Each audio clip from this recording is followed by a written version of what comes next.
You're watching the Original Music Podcast with your hosts Raymond Hems and Rick Gaffman.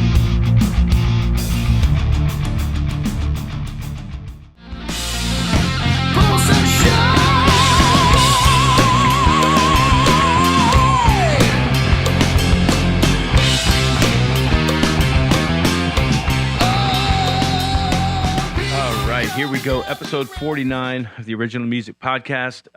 Tonight we have Tattered Sons, an awesome, I would say Southern rock, classic Southern rock type of band out of the Kentucky area. It's kind of a joined Kentucky-Nashville type of thing. How are you guys doing tonight? I'm doing great. Thank you so much for having us on. Yeah, doing good. Thank you. Yeah, absolutely. So tonight we have Tim Dial, Tim on the left, and then we've got Derek Lester on the right, the bass player and vocalist, Tim. So the band, you guys reached out to the show, and as soon as I heard it, I was like, yeah, I definitely want to talk to you guys. It's right up my alley of just, I would say, classic Southern rock, but it's edgier. It's edgier. What would you guys describe your band sound? Tim? Derek, you have Derek had the perfect quote for it. He said it's the most familiar sounding music you've never heard. Yeah, I would say that. It's got that old school vibe with a new kind of edge, a little sonic edge to it. But we're just playing, like Derek always says, we're playing music that we want to hear. Right. It's kind of a selfish thing. Yeah. Well, that's the point, isn't it? Derek, you are kind of the founder of this thing? Yeah, I started, I decided in 2019 that it was time to get back to playing music. I had played, Joe Morgan and I had played professionally down in Nashville in the late 90s. And then in 2000, I left, came back, married my wife, had a family, had a career, done about 20 years, and retired from that and said, I want to get back to playing music. Yeah. And so I started in 2019. I started kind of brainstorming a bit, trying to figure out what my thoughts were on it. And then in of course, then COVID hit, in 2020, and that put things in a weird spot. Yeah, you think? So Tattered Sons' first show was actually in July of 2020, but then, of course, we had a bunch of craziness going on and everything. Yeah. And went through a couple of members and ended up doing a set-in gig with Tim and Mark down in Nashville with Firepower, and Tim and I got to the rehearsal space early, and we sat out in the vehicle and talked, and that was kind of the beginning of the whole thing there. And just, I don't know, Tim, probably a couple months later is whenever we talked about you guys coming over. Yeah, I asked you to send me the copies of the songs so I could sing on them.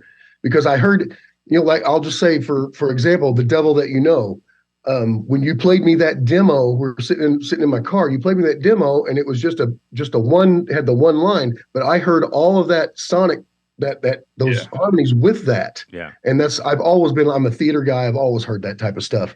And I said, please give me a chance to put this on and see what you think.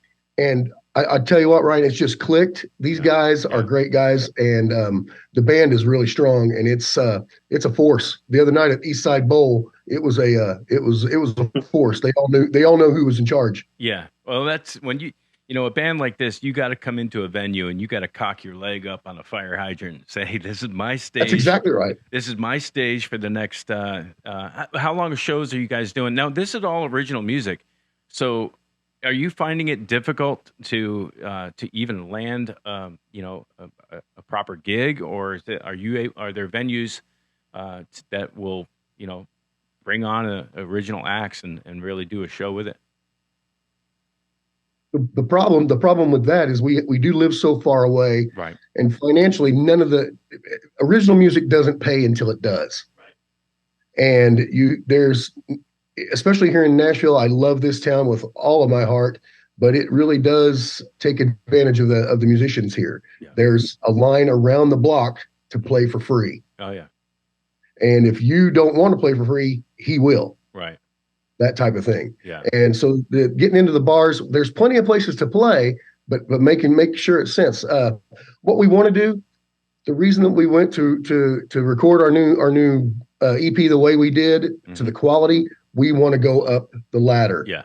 And I'm happy to go and play a 3-hour gig and play covers if we have to. Yeah. But we usually play about 45 minutes to an hour. Yeah. We mix 3 or 4 really good originals that covers that match our original sound. Yep. In there, Yeah. That makes and sense. just go from there. Yeah. That's kind of what we're doing down here in Atlanta as well. Is I mean, we throw in one cover or one or two, Right. but we've got an hour show of just all of our material. We've been together 17 years and we've got 3 Awesome. albums. And I agree 100% with you. We took the approach of we're going to hire professional producer Corey Yes. Lowry from Seether. There And you go. he's been our guy for this whole time. He's on every record, and we're just going to produce the most polished original tracks like a pro would do, and see if it sticks. And that's kind of the mentality we've taken. Are you guys going to be doing your album release as a whole album, or are you going to do it as singles? What's the plan on that? What I was thinking, and I speak for Derek, because we had when we went to record, we had at least 10 songs that we could have put down. Yeah. Anthony made us hone it down. He said 4. He Yeah. said because people's attention span. Yeah. He said we'll do these 4 and we will make them so good. Yeah. Perhaps somebody else will pay to record the other ones. Right. Yeah. That type of thing. So we honed it down to these 4, and they're very, very. That is the sound. That is the Tattered Sun sound. It definitely These caught my 4 ear. songs. It caught my ear for sure. Now, Derek, how did you guys hook up with Anthony Esposito, and what's his background again? Anthony is well, I mean, he's a lifelong musician. He's out of New York. He started work at the record plant. He started working at the record plant. He's worked at all the big studios, and we have a mutual friend, Trace Ritter, who Anthony worked with over the years, and he kind of hooked us up with Anthony, and so Tim and I got a hold of Anthony, talked with him, told him what we were wanting to do, sent him some music. He got back with us and said, "Yeah, I kind of dig this," and so we had to hurry up and schedule it because he actually thought that he was going to be able to go back out because he plays bass for Red Dragon Cartel, Jakey Lee. Oh yeah. He's played bass for Lynch Mob. He played bass for Ace Frehley. Yeah. So he's been in the game and knows what's up. And of course, I think Jake had some wrist surgery or something. He had something going on. So the tour didn't happen. But we went at the end of August, 1st of July, and spent a few days at Anthony's place up in Pennsylvania. Beautiful ranch up there.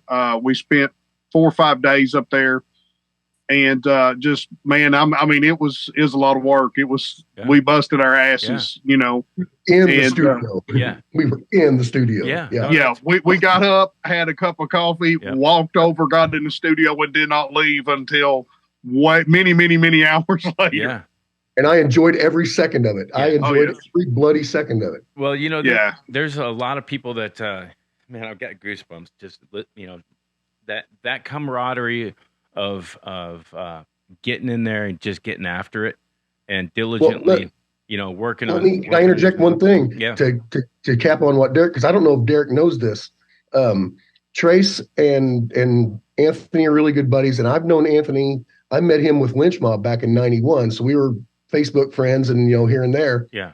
And he saw Trace playing with Firepower, And he goes, dude, what are you doing playing with Trace? So I blah, blah, blah. Here's what else I'm doing. I sent him the demos of the songs. Yeah. He said, let's do this right. Yeah. And then it just started from there. Yeah. Yeah. And what kind of property? I mean, are we talking about like secluded where it's just you guys and Yeah. you know, you're working in the studio, and then at night you might have a little fire pit going and just talking. Animals. Listen, that's it exactly, man. Dillsburg, we were what, Tim, probably 15 or 20 minutes away from town. Yeah. So we would ride into town like okay, like I remember on I don't know, day 2 or whatever it was, we were recording guitars and bass.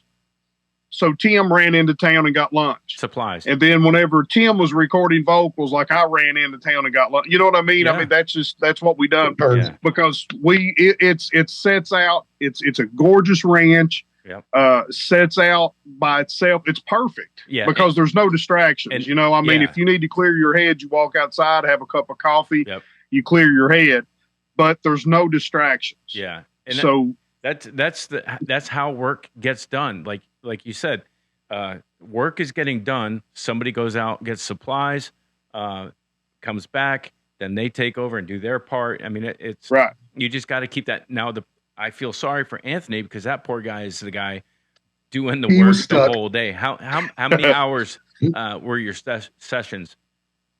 Oh my gosh. Yeah. 14. Yeah. 14, 15 hour days. Yeah. Yeah. Because Anthony is a studio rat anyway. He loves it. So what he did, the picture that's on the record cover, on the CD cover, I have one right here. The picture here, this house. Yeah. That's a 1730s, he said? 1730s farm that he bought, and he's turned it all into a studio. The studio was actually a chicken coop. Nice. Yeah. And he's taken that big barn and he's turning it into a whole place for bands to come stay, to do videos, to come out. He's really done a bang up job. Rehearsal space, because and they shot all the videos for Red Dragon out there. It's really top notch. Wow. I'd love to have him on. I'd love to have him on to talk about his estate. That could easily be done. Yeah, I'd love to get Anthony on and talk about his facility, because that is bliss. Have you ever heard the story about Kansas when they went to Muscle Shoals? And they went to Muscle Shoals kind of for this reason, to get away from LA, get away from New York, to go and just create their opus, because that's that prog rock. Just they had to get into an environment like you're talking about, where it's just the guys, no outside interference, and 14 24-hour days probably back then, but that's like a band camp for pro adult band people. Well, that's what it felt like. Yeah. The thing is, I have to say this, speaking of Anthony, his studio is called Obsenic Arts. Oh, that's right. Got a great website, go. I mean, it's Anthony Esposito is absolutely one of the most sweet and gracious and humble guys ever. He welcomed us into his home, to his studio. Yep. We went up there, to work with him, and we left friends. You know what I mean? But I mean the whole approach about the band. Yeah. Man, we come from a blue collar background. I mean, we're blue collar guys. I mean, we get up, we go to work, and we do what we got to do. Yep. We weren't born with a silver spoon in our mouth, and I'm not knocking anybody that has been. Right. But we weren't. Yeah. You know what I mean? Like what we get, it's through getting out here and busting our ass, man. I mean, that's ultimately what it is. I mean, but a lot of folks don't know how much work goes in behind the scenes to book a show, to do any of it. I mean, to do anything, to have any kind of traction. Yeah. It's just tons and tons of work. Yeah. And, I mean, it just, you just got to get up every day, lace up your boots, and get out here and put the day in and do what you got to do. And that was our approach when we went up there. Yeah. We knew going in that we was going to have long days, and we were prepared for it. Yeah. And Anthony, you couldn't beat him. Yeah. Because Anthony knew when to push. Yeah. He knew when to pull back. I mean, this guy read us like a book, and it was perfect. Yeah. I mean, it was absolutely perfect. Yeah. I couldn't ask for a better experience recording. Well, I think we might have been talking about it for a second before we got on the air, but how important it is to have a producer that you trust, because they are going to do things with your song you didn't know that were going to happen, and you got to either, you just got to say yes. You got to at my age, I just go, okay, I got it to this point on my demo. Yeah, what can we do? Let's go there with it. We're very blessed. Yeah.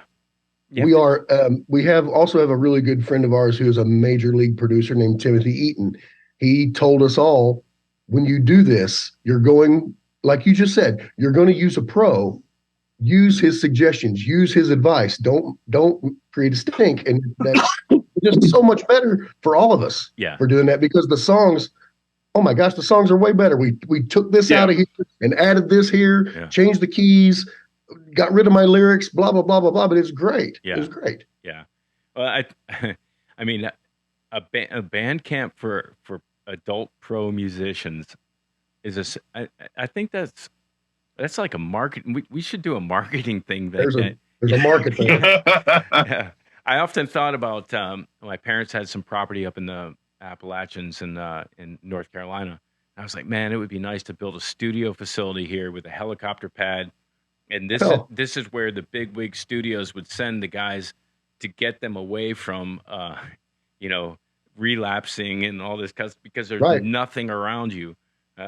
You can get drunk on spring water if that's possible. But I always thought that would be kind of cool. But it sounds like that's kind of what Anthony's doing up there. Yeah, that's exactly what he's doing. That's exactly what he's doing, and that's why it was perfect for us. Right. I mean, the truth is, I mean, we're all older guys. Well, the JW went up there, and JW turns 29. Oh wow! Actually just in about a month. Yeah, that's your son. Yeah, that's my stepson, but I've raised him since he was 5. He's the lead guitar player on the songs. Nice. And he, but JW's an old soul. He grew up in it. He's been in the game a long time. Yeah. So whenever we went up there, to be honest with you, if I had done this when I was 25, it wouldn't have been good. Yeah. Right. Right. I mean that's the truth. As with age, I'd like to think comes wisdom. Yeah. We got up there. Anthony's in the same age group as we are. So we all immediately knew that we had a lot in common sonically, because we grew up on the same stuff. Right. You know what I mean? Like we all grew up listening to the same stuff. We grew up on the same albums. And so whenever we told Anthony what we were shooting for, man, he got it straight away. And he knew what buttons to push, what knobs to turn, what levels to back off and everything. And I mean, it came together fairly quickly, Well, guys, let's listen to a track. Okay. That Shine, I think, was what you guys sent me a video for. I want to play the video here. And when I heard the track and saw the video, I was like, yeah, this is exactly what you're talking about. Like, it's exactly what I grew up on, and it's just really good. So check it out. It was the cowbell, wasn't it? It was the cowbell. Yeah, definitely. It was the cowbell. That's Anthony's idea. He goes, "This needs a cowbell." Yeah. I'm also a drummer, and I don't really like cowbell. Yeah. But now I love it. Yeah, right. And he's like, you got to use it right. It was actually the Space Invader game in the video that got me. So. You know what my favorite part in that whole video is the Michael Jackson Moonwalker. That where it shows those 3 figures dancing. Yeah. I said that's awesome. I love that's my favorite shot in the whole video. Yeah. Well, it's awesome. Let's take a listen to it, and we'll be right back on the other side. Cool. All right, here we go.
All right, so I'm gonna take back what I said.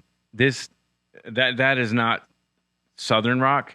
That reminds me of 1976 New York City rock and roll, like Kiss. That reminds me of Kiss so much. Yeah,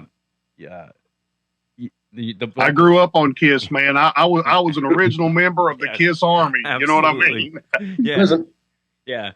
I mean the vocal, Tim. You've got that when you step on the gas and go.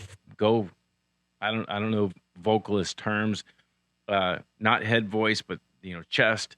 And Yep. man, it sounds like Paul Stanley all day long. I hear that all. Matter of fact, it's funny. My fiance Krista and I were shoe shopping, and over the PA, "Lick It Up" was playing. Oh wow. And she comes. She says, "Is that you?" Yeah, I know. No, that's not me. That's not me. I wish that was me. I'd like to have that cash, but Yeah. no, that's not me. But yeah, I hear Paul Stanley a lot. I hear who else do I hear? Ozzy. I hear Ozzy a lot. Okay. Yeah. And I hear Dio a lot. I just got told the other day that I sound like Dio. I was like, that's my hero, Ronnie James Dio. Shit, I miss him every day. Yeah. Derek, I think you're lying when you said I don't know what I'm doing. I'm just playing. Man, the bass, you were going off on the bass in that song. Right. He's playing his ass off. Thank you, man. I appreciate it. I'll tell you, man. I just actually whenever I first wrote this music, the bass line was a lot busier. There was a lot more in it. Sure. And kind of like what we were talking about before we went live here was the one thing you don't want to do is walk on a song. The song has to breathe. Right. So I wanted to back it off, but I wanted to keep it. Like Tim said, we want to play music and write music that we can stand to listen to, that we would be fans of if it was somebody else. Yeah. It's not just like yesterday I was leaving work and I'm driving home and I'm listening to the CD. Yeah. And I thought, man, that's almost self-serving, but it's not. I actually like the songs. Yeah. No. Yeah. You know what I mean? I mean, it's not because it's us. I actually like the songs. So I wanted to have a good time with it, man, but I appreciate it. I really do. It was a little, I'll be honest with you, it's a little nerve wracking sitting there looking at Anthony Esposito while you're playing bass. You know what I mean? Cause he's a badass. Yeah. Yeah, absolutely. And you better like it because throughout the recording process, you're going to listen to it about 175 times. Yep. So you better like what you're putting down, because, at listen through 76, you might be like, yeah, this song sucks. I'm done with this and lose steam. The video. How many times do you think we did we played through the video? Okay, Derek? let's talk about the video. Okay. Was it the type of process where obviously the song is done and you've got a loudspeaker or playing it and you guys are acting out the scenes and playing with the track? How did you guys approach the video? We ran the we did that on the roof downtown in Nashville, facing west, so it didn't look like Nashville. Right. And what we did is I work for a large audio visual company, and I brought out some PA, and we played a concert on the roof, and people were up in the balconies and the windows watching us. Wow. So there was some pantomiming, where we did like solos, but I sang it 50 times. I sang that song 50 times. Wow. So how many takes of the video did you do? What was that day like? See, that's where I hate to sound like this, but I'm going to. We have such an advantage over other groups. Mark Ali is one of the top videographers here in Nashville. He is well in demand. I moved here in 2016, a video director, and then COVID killed all of that. Right. And I started looking for a drum gig, couldn't find one. One of our friends said, "Dude, sing." Ended up, blah, blah, blah. Here we are. Right. And I always hear with my eyes. Yeah. I saw the video because my original plan, I wanted the ending shots to be on Broadway, but there was a protest going on and I didn't want any negativity in this. Yeah. So that's when we went to the arcade because and that kind of worked really well because that's old school fun Yeah. and everybody can get on board with that. But anyway, I had our cameraman shoot this way, that way, this way, that way. How many other times we did it? And then Mark and I sat and we picked out the scenes that went with it. Yeah. And that's another thing.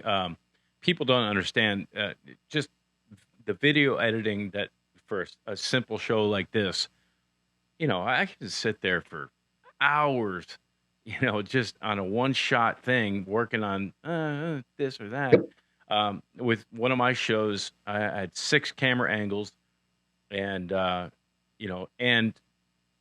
24 or 26 tracks of of Pro Tools. So I had to mix the audio. Then I had to go through and get the shots from the 6 different cameras, and it took me a year, literally. It's easy to do because once you start trying to match, once you start, because there's a part where you could find you really like this part of the song, but the drummer's not playing it right. Right. It's a different look. Yeah. And that goes back to Mark being a friggin' pro. Yeah. He put his in-ears in, so he knew exactly where he was in the song. Yeah. Hell, he wrote the drum part. So, right. I'm really am proud of the way that turned out. Yeah. Mark read my mind and it just turned out great. I'm super psyched. Yeah. It really and seems we like get good response off of it. Yeah. It really seems like you have a good team. You got a good team of talented people that are like-minded and willing to put the extra effort into getting it right. Instead of the it's good enough kind of guy. Well, Derek said it best. Yeah. We all are blue collar. Yeah. And like Joe Morgan, love that guy. Not only is he a badass guitar player, he does our website. Like he come up with the cool thing. You go to tatteredsons.com and a landing page. You can go to Facebook, you can go to Instagram, you can go to EPK, you can go to YouTube. It's all right there. He did all that stuff and because I couldn't do it. Right. I don't have the patience. Yeah. Right. Well, and that's we were talking a little bit earlier and we kind of talk about it on the podcast ad nauseum, but being the elders in the music business, I never would have thought that, like, you guys sent me a logo that had it wasn't a QR code, it was some sort of little button, but when you pressed it, boom, it went right to the website. And those types of things, who would have thought back in the day when we were learning songs off of vinyl and then cassette, before that 8-track, when we were learning songs and stuff, that we would have to know this skill set in order to be in the game in 2023. That's true. Let me get Derek back in here.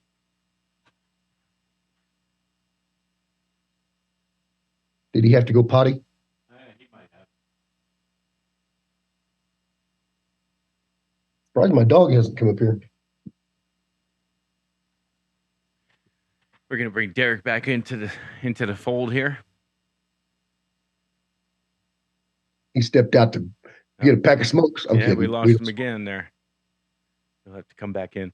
But did you find that was it JW having a young pup around was energetic in a way to Well, Derek said that, and he hit it right on the head. JW is an old soul. He's 29, but he is a guitar player from AC/DC. Right. He has got that gritty, stick to it. He plays stuff that I don't even know what the hell he's doing. It's great. It's awesome. Yeah. And he's got limitless licks. I mean, I said, hey, do this little thing. And he goes, oh, wait, give me a second. Yeah. And he did it, that type of thing. Yeah. What are you eating? Chris, they're back there eating Cheetos. Oh, Cheetos. They're good, but your fingers are going to get orange. All right, Derek. Hey, guys, I'm back. Sorry. No worries. We were just talking about JW and the fact of having, kind of a young blood in the project. you know, that brings some energy because when I was 29 and, you know, you know, I was, I was a bit aggressive, I was young, dumb, and ready to go, uh, did, do you find that kind of helped in that process of getting you guys over the hump on some of those long days? Yeah. Yeah. Yes, absolutely. Yeah. But Yeah, like, JW brings he brings an energy to it that I mean that we just can't. I mean, Right. for the just age alone, you know, and JW is a super talented player. Yeah. But he's a really well put together guy. I mean, he really is. JW, he's not one that just like he don't get pissed off and fly off the handle or anything. Yeah. He keeps his cool. He gets it. He understands that we're older and we're more experienced, but he knows what he brings to the table too. So I mean, JW is a good fit in that he's easy to work with. Right. But his energy sometimes it's kind of like, Jesus Christ, dude, can I get half of that? Right. yes, You know, 10 hours in, man, I need a nap. You know what I mean? Yeah. And he's like, let's go to the next track. Let's go. I need another track. Yeah, exactly. There was a part, it's really funny on the, did you see the Dillsburg sessions, the video we put out of the recording? I started to watch that. I'm not, I'll There's admit, a cute part. I was driving okay. in the car and I was watching the video. So I was watching TV as I was driving home, but I That's okay, did I see do some that. of it. Yeah. I do that, but no, there's a part where JW was finished with his tracks. Yeah. He was done, going to go and get a drink. He turns to the camera and he goes, "I'm glad I'm done." Yeah. So Right. just Yeah. putting all that energy Yeah. in there. Yeah. So the openings of the Dillsboro session video that you sent, the first song, it was a tall younger kid, really crunching on a killer rhythm, opening a song. Was that JW? Yep, that's Backwoods. Yeah. Okay. Backwoods. Yeah. That track is cool. Well, let's play Backwoods next, but Sure. But before we do, let's talk a little bit about gear. Okay. Tim, you said that you're a drummer Yes, sir. and you sing and you do video. Yep. And are you one of those mutants that can sing and play drums at the same time? Yes, I can. That's a very good question. Derek, how long ago was it? Uh, 6 months ago, something like that. Yeah, we had Mark Ollie. He couldn't make it. He had a video shoot to go do, so we got a substitute drummer. And an hour before the show, he called and said, "I've got a tummy ache," or whatever he said. And I said, he was in the hospital. Yeah, I said, "Okay, guys, I'm drumming and I'm singing." So, and it wasn't perfect, but we did the show, and it was. I did it by osmosis because I really don't know these drum parts. Yeah, I didn't write them. Yeah. So, but yeah, I've always sang my whole life from being a child, and drums is what I went to when I couldn't play football anymore, and then it's progressed to being a lead vocalist because I am a ham. I'm an attention whore. Yeah. And you gotta be. It's so much fun being with guys that can just rock it and put as much into it as I have. Because I've done this since I'm 15 years old. Yeah. I just turned 55. Yeah. Yeah, that means same thing here. I've been doing it since 15.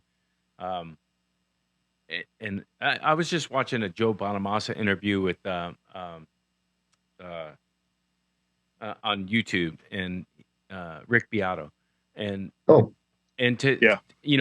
watched Bonamassa when he was 13 come through Atlanta, and I was like, oh my gosh, what am I even bothering with playing guitar for? Look at this kid. Yeah. But he still has the same passion for playing the instrument, and maybe even more so because now, I mean, he wants to gig Royal Albert Hall, no problem, make a phone call. He wants to, he can play wherever he wants to play, but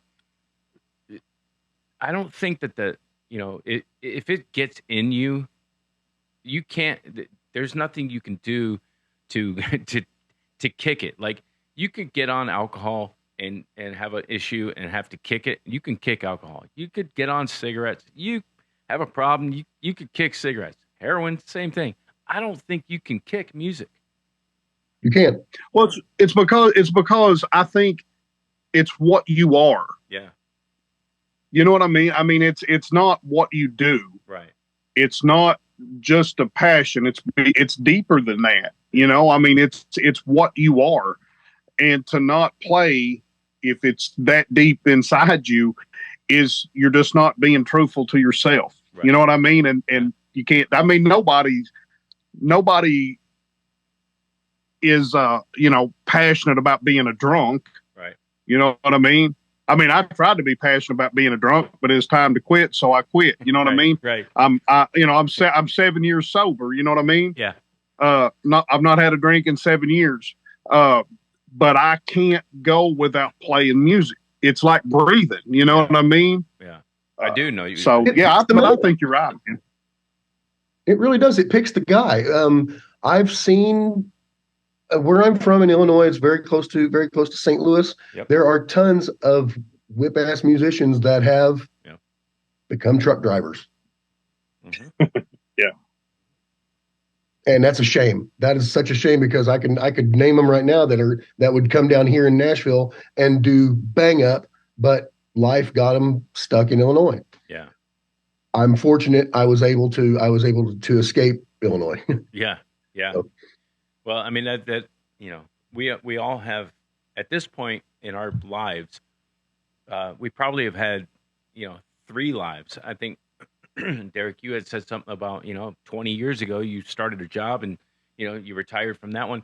It's almost like at this age you could have had a 20-year career and then another 20-year career, but throughout all of that, for me, I've always had music, and for me it's a bit more of psychological therapy. That if I don't have it, like I'm in 3 bands because one band wasn't enough to satisfy my creative drive, so I joined another one, and I've been in that one. You do. That's what you do. You have sift. Like I have an original band. I have a cover band just to have some fun and make some extra money. Yeah. But if I don't play, and it was my cover band that got me my original band. Yeah. That started this whole. That's right. And another cover band is how we ended up meeting to begin with. Yeah, that's right. Yeah. It was going to be a Whitesnake tribute. I ended up getting Derek and the keyboard player from Firepower, and we all clicked. And then it just kept going and snowballing and changing. And it's been a lot of fun, a lot of work, but more fun. Yeah. Well, the fun part is also interacting with multiple different cliques. We had cliques in high school, the jocks and the burnouts and the this and that. But when you I've got a network of different musicians that I just hired a guy to do a lap steel track on a song. Whoo! If you ever need lap steel, let me know. I got your guy. That instrument can be beautiful. It is. Oh my goodness. Yeah. In the right hands. In the right hands. It can be a noisy mess. It can sound like a cat. It can sound like a cat. In my hands, it sounds like a scalded cat. But but just the fun part is meeting all these different professional-minded, pro-level musicians on the instrument of their craft. A harmonica player. After the lap steel guy, I was like, man, I got this really good harmonica player lined up, but there's no room on the song now. But I made the contact and I got the guy in the loop. Being in Nashville, there's got to be you have to have here's an old school term, a Rolodex full of different players for different types of things. Well, here's the thing, and I'm blessed by, but I'll tell you that I'm totally honest, and I might piss some people off, but I don't really care. We could take a tennis ball and go down to Broadway right now, and we could throw that tennis ball, and it's going to bounce off 7, 8, 9, 10 of the greatest guitar player, bass player, whatever. It's the person. Yeah. It's the person that brings it all out. I would rather play with someone not as skilled that has heart. Yeah. That has that soul that you can grab a note and bend it until you feel it. Yeah. Oh, come on, give it Yeah. here. Yeah. And I've got 4 guys in my band that can do that. Yeah. That I call. Go ahead. You were talking earlier about like whenever you go up on stage, how you got to be a little cocky. This is my stage. Yeah. We just Saturday night we done a show with 3 other bands, yeah. and all 4 bands had that attitude. Mm-hmm. You know what I mean? Yeah. Made for a great show, but we were standing back in the green room, and we're talking to these other players, and there's no ego. I think that's the thing that a lot of people miss about musicians. You know what I mean? Like they see you on stage and they think, well, that's a cocky son of a bitch. Right. But in reality, you know what I mean? It's like we're standing backstage and we're hanging out and we're talking and we're just, everybody understands that we're all on the same level. We're all doing the same thing, and there's no egos. Yeah. And that's what makes it fun for me with other players. Yeah. Well, when you have, let's call it seasoned players, they're your peers. You're in fact, the reason I might be a little bit, cocky on stage or, going for it, is because I'm trying to impress them. I want them to be like, damn, that was a really good set. The crowd is one thing. The guys in the green room that I know are back there judging every note I play. Those are the guys that I'm like, okay, and like you said, though, at the end of the day, everybody's just trying to, perform their set, their show the best they can that night. And hopefully, the accolades in the green room from fellow bandmates, band members, peers, that's more important than, I'll say it, the drunk guy at the end of the night. Oh, no, your guitar was awesome, or your keyboard. Yep. Getting feedback from the green room is more important than, and I'll talk to a guy at the end of the night until they tell us to leave, but and that's something else I will say, and I will give kudos to this silly, expensive, bloody town, Nashville. Yeah. There are lots of bands, different styles. We could go find whatever you want to tonight. You want some Danish black metal? I know where it is. Right. But we all get together in the room. Nobody was outside smoking or drinking or whatever. We were all watching each other, right, and cheering each other on. That's the magic. Yeah. That's where it's, yeah. Well, I mean, we're not in competition with anybody. You know what I mean? Right. I mean, we're just, we do what we do. You know what I mean? And I mean, it's not like now I'm a competitive person. I know Tim's a competitive person. If the band in front of us does a really good job, we want to do a little bit better. Yeah, absolutely. If we open the show or whoever's coming behind us, we want to leave them going, shit, we need to step it up. Yeah. But it's not arrogance. It's just competitiveness, and it makes everybody step their game up. So everybody has a good show. Yeah. I think that's a really good point of if I'm opening, and sometimes I open for myself. Like I'll have one band open for my other band, and I'm like, damn, I got to step up my game in band number 2 because we just kicked ass, But that's good though. Yeah, that's good. That keeps you honest with yourself. Yeah, and they're totally different, polar opposite kind of bands. So a lot of times in those situations, though, I'm like, okay, I got to save that lick because I'm going to use it in that set. So there's sometimes where I have to think to myself, all right, just relax. Whereas if it was just this band, I'd throw it all out there, because my pocket is pretty deep, but it's not that deep than where my speed licks I got to save. Well, let's check out Backwoods. Backwoods. Tell us a little bit about this track, and then we'll play it and take a listen. Down there. Well, that track's been around since about 1995. Wow. it's a song that was written about this area of Kentucky that I live in. It's all, I mean, it's all true stuff. It talks about being a blue collar, growing up in a blue collar family. Yeah. It talks about being raised up in church and to work. It talks about a bootlegger that may have done something with a revenuer that shouldn't have happened, but it may or may not, have I guess now we could talk about it because he's been dead a long time. But no, I mean, it's just about I mean, it was written obviously about being here because this is where I'm from here, but this song applies to anybody, anywhere, I mean, like where Tim's from in Illinois, I've been fortunate to be up there and we played up in that area and stuff. And those folks up there are no different than the folks right here.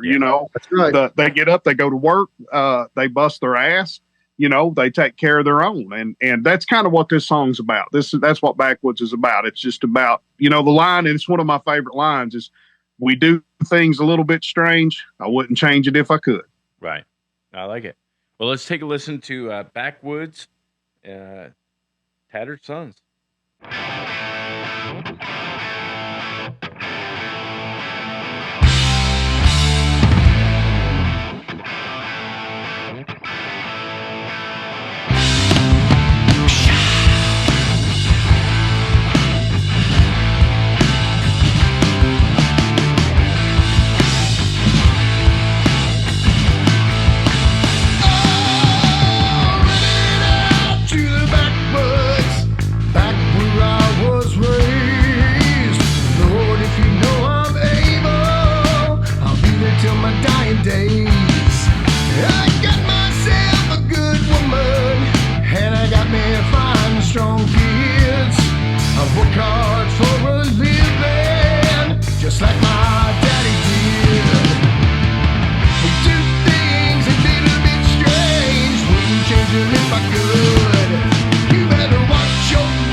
That's some rock and roll, boys. Like that? Yeah, I do. I really like this. Again, I'm going to take back Southern rock. I mean, it's got a vibe of that, but it's just badass rock and roll. See, that's what I know. I know a lot of people put us in the Southern rock genre, and I'm okay with that. I love Southern rock. Yeah. But I don't think, I think it's because, we've definitely got the Southern vibe. We're going to have that. We can't help but have that. Right. You know what I mean? Yeah. Just like if you go to LA, you're going to have that West Coast vibe. You're going to have the new, East Coast vibe and so on. But to me, it's not Southern rock per se. And what I think of Southern rock anyway, to me, I think it's just rock and roll, man. It's just riff oriented, badass rock and roll. What was it? The guy called it meat and potatoes rock and roll. Yeah. Meat and potatoes. And I just love the fact that it's experienced guys just throwing down what's in their heart. And that was JW again on the lead guitars on that. Yeah. JW's doing all that. Yeah. And who's doing the down? That'd be Joe. Yeah, that'd be Joe. Great rhythm, tight, great rhythm guitars. Hey, I will say something. Let me say about the rhythm. Yeah. I keep saying that I'm blessed, but when Mark Ali and Derek Lester and Joe Morgan get to driving that rhythm, brother, it's a friggin' juggernaut. It's a freight train. I've felt it coming right up, but pushing me off the stage. Yeah, and that's got to make you push harder as a singer. Absolutely. Yeah, absolutely. It's like, whoa, boys. Yep. The famous line that Ronnie Van Zant would call his band, his guitar players, the mules. All right, mules. Yeah, he'd rally the mules. It's got to feel like that. It does. It really does. And there's no better feeling because I know that I've got it's solid back there. I can do my thing and not have to worry about it. Yeah. We're getting ready to play a show next month in Kentucky. We're going to open for Derek St. Holmes. Perfect. And I don't think they're ready. Yeah, perfect. They're I always like opening for nationals.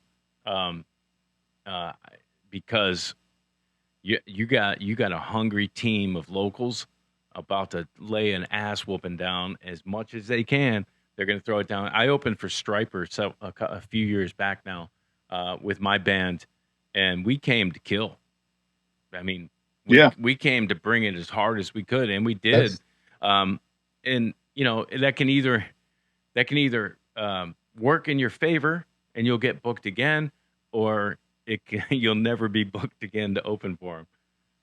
Well, that's of course. Then again, Striper is a act. They're badasses and then some. Yeah. So you got to bring your game to that, or else you won't get asked back. Yeah. So that's the catch-22 there. Yeah, I'd rather go out swinging. Exactly. I think we sold $900 in merch after that show. Oh, right on. Absolutely, it was crazy. And so let's talk about gear. Can we talk about gear? What guitar players? I know you're not the players, but what are we getting all that tight, nice crunch from? Are those like Marshalls and Gibsons? Crunch. Well, actually, yes. JW uses Marshall. He uses Gibson SGs and Marshall. Yeah. Joe uses Les Pauls and Crunch cabinets and Carvin head. Oh, wow. I use Yamaha Attitude bass and Ibanez. I've got several basses. And I use Gailey and Kruger head and Crunch cabinets. Okay. And I listen, man, I highly recommend Crunch to all guitar and bass players, man. Mike, they endorse us. Mike's a good friend of ours. He comes to our shows. He's a great fucking guitar player. Yeah. And a monster player. Guy came from LA. He grew up on the Sunset Strip, man. He saw all the bands, knew all the bands. Hell, was in one of the bands that damn near broke. Right. But and he done it at like 14, 15. He was a lot younger than everybody else. But great cabinets. But yeah, I mean, to be honest with you though, man, the gear is actually pretty simple. There's not a lot of effects. We don't do a lot of that stuff. Yeah. The truth is, JW's got one of the best guitar tones I've ever heard in my life. Yeah. I agree. JW's guitar tone is amazing. Yeah. I don't know how in the hell he gets it. I'm glad that he does. It's in his hands. Yeah. Well, Yeah. that's what I was going to say, Yeah. man. I think a lot of people miss a lot of tone comes from right here. Right. You know, some people don't agree with that, but I mean, I feel like we can prove that day in and day out all day long. You know what I mean? Yeah. It's no problem. But yeah, I mean, it's now for recording, the guys were lucky and they got to use Jake E. Lee's stuff. Oh, wow.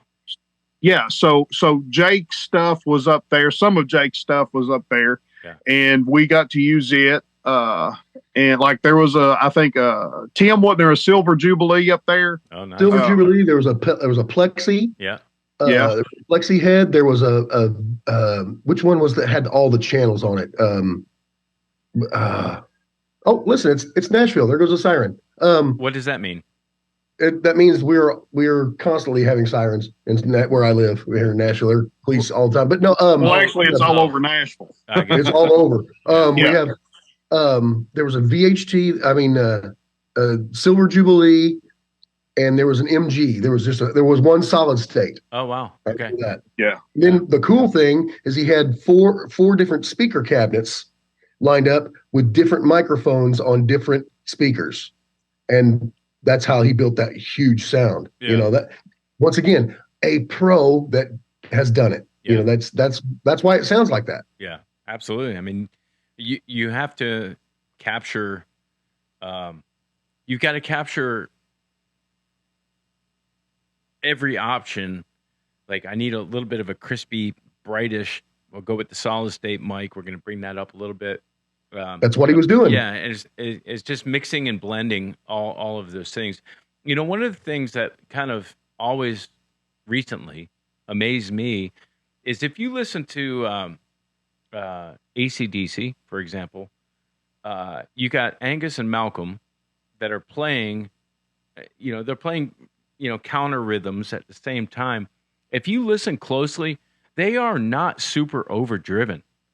It's lightly crispy, but blended together, it's like, wow, it's a wall of sound. And then obviously when Angus goes into a solo, it's stepped up, but those guys didn't oversaturate their guitar tones. Even Van Halen, if you listen to the 1 and 2, it's crispy, but it's not. It's not what high gain. It's not high gain what we evolved to in the 80s, where it was nothing but saturation. But but blending lightly gained Marshall amps, I think that's where the magic is, personally. Yeah, I don't disagree with that. But yeah, to be honest with you, we just try to keep it simple, man. I mean, JW had a Helix for a long time, and we used that live, right? And he just finally got rid of it. He said, "I love it, but it's just not for me." Yeah. So we just try to keep it simple, man. To the point that Tim made, like with Joe. Joe's a great guitar player. Joe and I have played music together for 35 years or longer. Yeah. But Joe's a fantastic lead guitar player. But Joe said, whenever Joe understands that the song is the most important thing. Yeah. So Joe understands his role as a rhythm section. A lot of people feel like, it's just bass and drums. Yeah. Yeah. Nope. But a good solid rhythm guitar player makes it pop. Yeah. You know what I mean? Yeah. And Joe said, that's what I want to do here. Yeah. Have you ever heard the quote? Have you ever heard Malcolm's quote about playing? Malcolm Young could play lead guitar. But very well. Yeah. Have you ever heard his quote? Somebody asked him, why don't you play lead guitar? And he's like, well, it gets in the way of my drinking. Well, there it is. There you go. He just We wanted. had a debate downtown. Some friends of mine, we were talking about rhythm guitar players, Yeah. and I said, guys, Eddie Van Halen. Best. Eddie Van Halen's Amazing. drums Yeah. were unbelievable. Mhm. I mean, the way he drove that guitar. Yeah. I mean, my goodness. Yeah. Well, my approach as a guitar player was, well, I don't have anybody else. So the power trio, Cream, Yeah. Hendrix, Stevie, those guys had to carry songs, rhythms, and then be able to rip into a lead. And my recommendation for any guitar player that's young and up and coming is do nothing but power trios the first third of your career, so that you Yes. understand how to be able to play rhythm, and because it's more important than the solos, in my opinion. But learn how to be a great rhythm guitar player, and then carry a solo section, and then land the plane and come back and start playing rhythm again. Robin Trower. Oh my God. Think about Jakey Lee doing that. Yeah. Jakey Lee. I mean, because I'm a huge Badlands fan, Yeah. and those songs, they tracked those. That they were basically a power trio. Then Yeah. Ray Gillen came in, was just stellar. But those, I can't see how they actually did it. Jake was amazing to me at that. The way he can come right out of this blazing thing, and the rhythm is right where it needs to be. Yeah. Yeah. It's an art form for sure. Somebody mentioned Dokken earlier, and George Lynch. Love Dokken. Have you guys heard KXM with Yeah. George Lynch, Doug Pinnick, Doug Pinnick and Ray Luzier? Ray Luzier on Luzier. drums. I got to meet and play with Ray Luzier once, and the guy's, I mean, he's just brilliant. He understands music. He's a monster. Yeah, I'm like playing on an acoustic guitar, and I'm playing this song out, and I was like, okay, it's going to be verse, chorus, and then a little bit of a breakdown, and then double chorus out. And he's like, okay, got it. And what do you mean, got it? Oh, let's go in the red. I was like, okay, let's go. And he just did it. It was amazing. But KXM to me is. I mean, I wasn't really fully aware of George Lynch in the Lynch Mob and all that kind of stuff. Dokken, it wasn't my style. I was a Stevie Ray guy. But when I listen to this stuff, I'm like, oh my God. I love it when I see an older guitar player, and I can say that because he's older. Yep. Be more creative and more innovative than young guys that are coming up, with the exception of Polyphia and Animals as leaders and those type of bands. But Jeff Beck, I mean, to the day he died, he was more creative and innovative than anybody I'd ever seen play the instrument. I love when I see the old joke about the old bull and the young bull, having a conversation, and we think we know how that ends.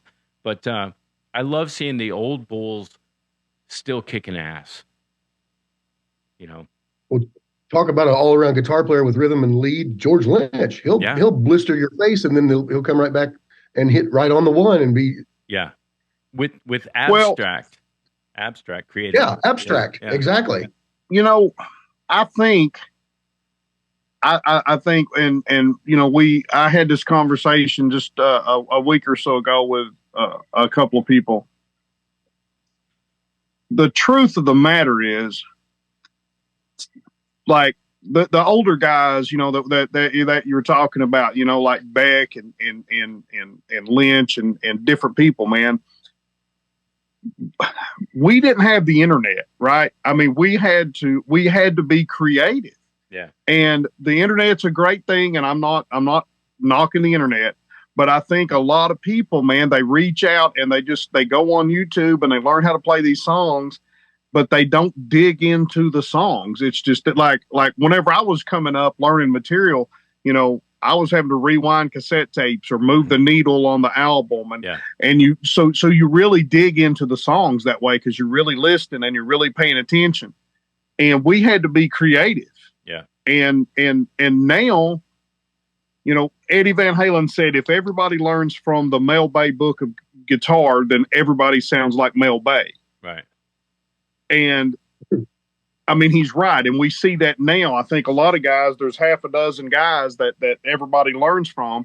They all use the same gear and recording. You know what I mean? And they can all play. I'm not saying these guys can't play, but I'm saying the creativity has been stifled a whole lot, I think. Yeah. So whenever, you're talking about Beck, I mean, until the day he died, like you said, man, Jeff Beck was still pushing forward. And it's great because he didn't have to. He could have simply lived on the fact that he's Jeff Beck, walked out and played the same stuff that he played 50 years ago, Right. And it would have been okay. It would have been fine. But he didn't. He kept pushing and creating. And I appreciate and respect that. Yeah. The other thing he did was he pulled along young new players like Tal. Yeah. And Annika, the drummer on the last. Oh, I got goosebumps again. Yeah. I saw him probably 3-4 months prior to meningitis. How does a guy like that pop up with meningitis? Travel with a medical team and make sure everything's okay. I mean, I don't understand that part, but the way he would pull young talent and then put Vinny Caliuta or I mean, he would always bring young new talent. The Loud Hailer album. Have you guys listened to that in depth? Yes. I saw that tour and I was like, wait a minute, there's vocals on Jeff Beck songs. What's going on? And then I looked into the story and the background behind it, and all he was trying to do was help young talent be seen. He was an ambassador. See, we need more of that. I really believe. I don't know. I don't want to say that it's going away, but maybe it's the internet. I don't know. Maybe that's the blessing / curse, because I don't like in the day you would see your favorite band, you'd go see them and they'd have an upstart you've never heard of. Right. Van Halen was one of them at one point. Yeah. I saw a little band that I had never heard before open for Kiss called Queensryche. Right. And I went, oh my God, who are these guys? Right. That type of thing. Yeah. That's gone away, hasn't it? It seems like it's gone away. Yeah. And maybe that's the parlance of our times where the venue wants to make sure they have a sellout and they don't want people not coming. Well, I don't know, Tattered Sons, or whatever, to insert name here. Yeah. Yeah. It's unfortunate that it all, it always comes down to numbers. It does. Yeah, it's unfortunate, but I guess that's what it's about for Spotify and all that kind of thing. So let's talk about Spotify and how do you distribute a self-produced record?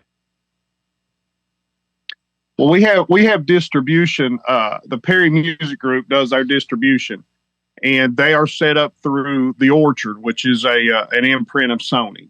Right. So we've got tremendous distribution. Right.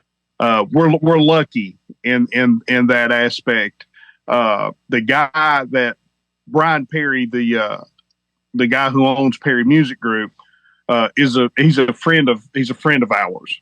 Yeah. He's been a friend for several years, and truthfully, it's kind of, I guess, who in that situation. Relationship. But yeah, that's our distribution. So we're lucky in that, And look, man, nobody likes the Spotify thing. Now you got to get to 1,000. You got to get 1,000 streams before you even get paid. Yeah. Right. Yeah. And I don't agree with that. It kind of makes sense to me why they're doing it, because it's kind of they're trimming the fat a little bit. Yeah. But and I'm not knocking anybody that don't have 1,000 streams. That's not what I'm doing. I'm just saying what their point is it's kind of like if you've only got 100 streams, you're clogging up their system. That's their words, not mine. Yeah, you're taking up bandwidth. You know what I mean? Yeah. So, and I'm not, like I said, man, I think that if you write it, if it's, you need to get paid for it. Yeah. You need to get paid for what you do. Yeah. Nobody's happy with it. I mean, who wants to make, what is it, 0.0003% Yeah. of 1 penny or whatever? Everybody knows the number.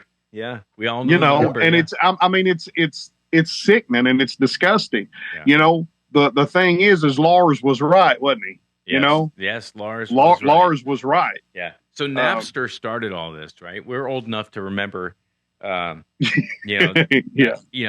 Metallica was like the only one that was battling to say this is BS, man. We're giving away.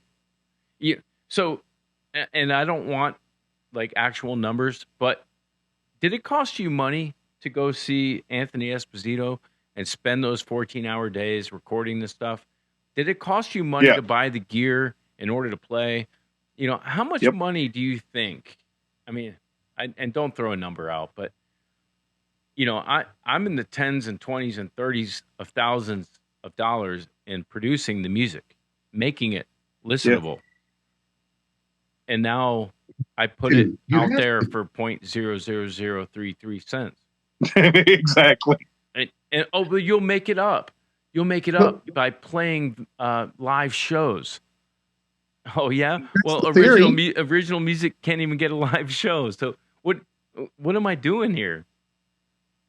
It goes back to what we were saying. It's what you're playing the music that you want to hear to see if anybody else wants to hear that as well. Yeah. And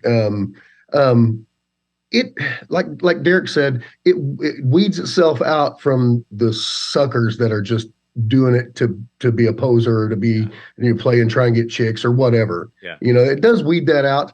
I don't like the streaming game, but it has gotten our music heard in Finland, in Greece, in the UK, and so that's a good thing. Yeah. Well, are there any things that once it's on Spotify, you can do ad campaigns and you can kind of focus. Are you guys doing Facebook ads or Instagram or YouTube's? What's the marketing plan here? We do some Facebook. We boost some Facebook posts. You know what I mean, and stuff like that. I'll tell you what we don't do, and I'm very proud of this. Tim and I talk about this all the time. And Tim's actually mentioned this on stage a time or two. Like we don't buy the streams. Yeah. You know what I mean? Like the Spotify thing. We don't do that. So when you look and you see that that Shine has 3,500 streams. Right. That's 3,500 streams. Right. You know what I mean? It's not. Yeah. It's not bought. But yeah, No. I mean, you have to do some marketing. So, we'll boost a post on Instagram or Facebook or whatever, and we'll, to try to get people over to the YouTube channel to try, because I mean, as you know, nowadays it's about followers, it's about likes, it's about subscriptions. I mean, and it's hard. It's hard to do that. I was looking at our Spotify today at work. Yeah. And we had 123 monthly listeners, right? Mm-hmm. Well, then it went down to 121, right? And I'm like, well, shit, we've lost 2. Right. Then it goes up to 127. Yeah. And I'm like, wait, what? You know what I mean? The numbers bounce all over. So I really don't put a lot of stock in that. Yeah, but at some point we have to be, it's easy to do a Facebook post boost for a show that's coming up. But at some point I feel like, and this is in all 3 of my bands, at some point we have to pay to get our stuff on the proper playlist. Like for example, we just did a release in my Christian rock band for a song called "Church is Leaving the Building," and there is a Spotify #Christian rock category. Well, how do I get on that? And I'll pay to get on that, so that when you go to that genre specifically, we're somewhere in there. We're in the ring, ready to box. I don't think there's anything wrong with that. I don't think No. But how do you even do it? That's where I've gotten scammed from people, Right. If there was just like an agency that wasn't a record label, but was a proper music marketing group that was legit, that would help you steer your 0.00033 stream to the right playlist, or like if I listen to Joe Bonamassa on Spotify, a lot of times it'll play Joe and it'll play songs like Joe. I just want to get in the like somebody playlist. Yeah. So who is that, and how do we do that? And I don't think nobody on the podcast that so far has had. I don't know. See that? Yeah. See, I'm like you. I'm like you and Tim. I'm all about that. Let's do that. I'll pay a little money to get on that playlist. Yeah. But I don't want to pay. I don't want to pay. $150. Yeah. For you're going to say, well, here's 10,000 listeners. Yeah. But if I don't keep paying that $150, then those 10,000 listeners go away. Yeah.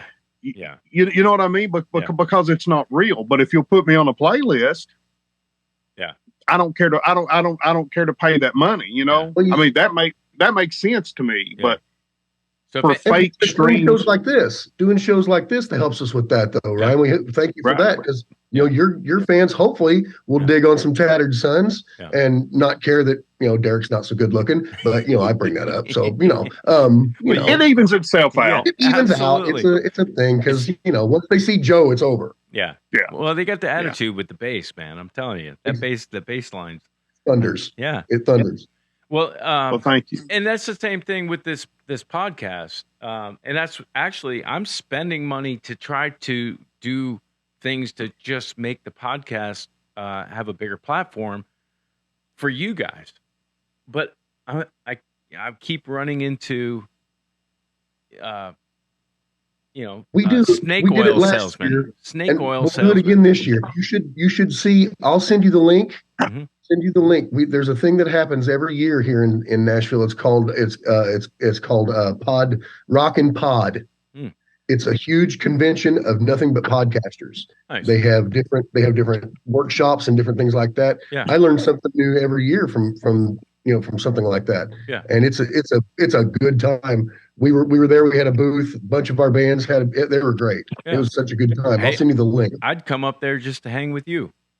It's a good time, because all the local bands get together, and it's a rock and roll hang, and there's bands, and it's fun. It's a good time. Well, You're talking about Rock and Pod. yeah. Rock and Pod. Yep. Yeah. I Best thing we ever done. Yeah, I definitely would come up to see you guys for that.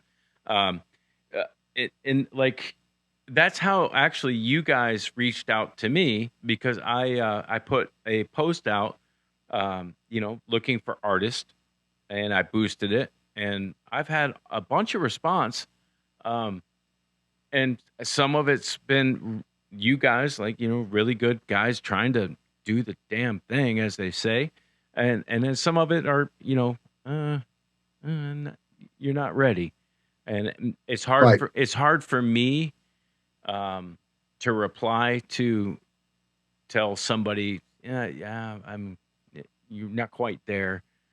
So I'm kind of working on that personally, on how to break it to somebody that, hey, keep working at your craft, keep writing, keep recording, but your recordings have to be at a certain level before I can air it.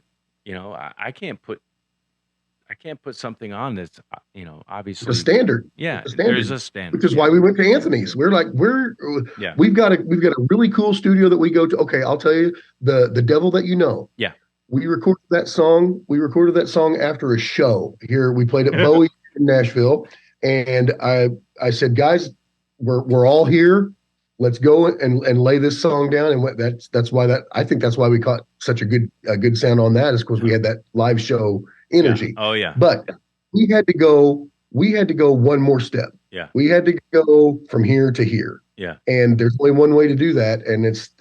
I wish I would have known that a long time ago, because I always thought it went on talent. I really did. Well, there's one way to do it, and it's called finding a pro. And then the second way is pay the pro.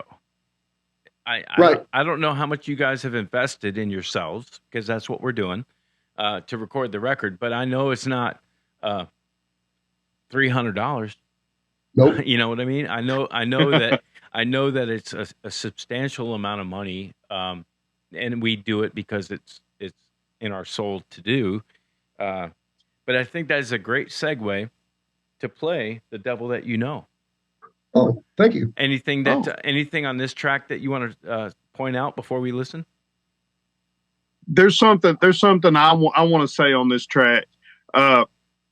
When like Tim was saying earlier, this is one of the songs that Tim that I played for Tim sitting out in the church parking lot before the rehearsal for Firepower. Right. And so I always thought it was a pretty good tune. I always really kind of dug it, you know.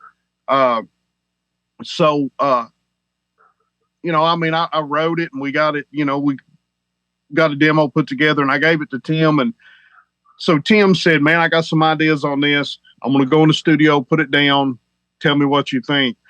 When he sent that back to me, it blew me away.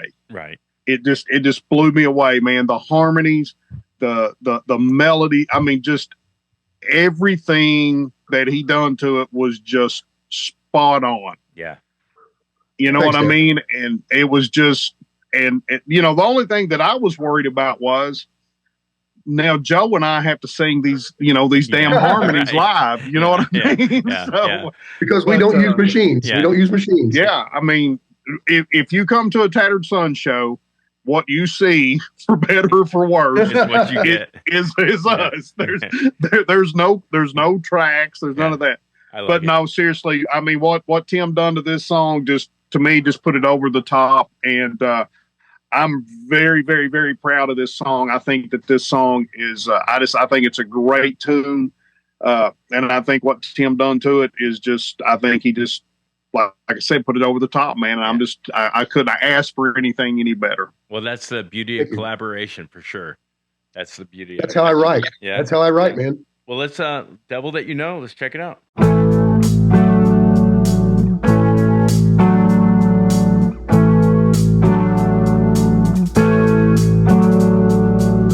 Let's have a conversation, maybe a little more wine.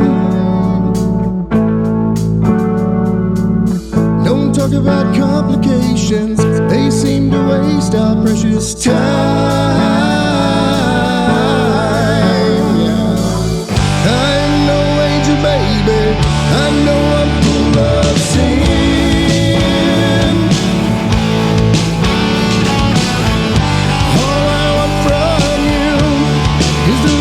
Come on in, oh, let me in. Won't be the one to hold you when you cry in the middle of the night. Won't be the one to wipe your tears and make everything alright.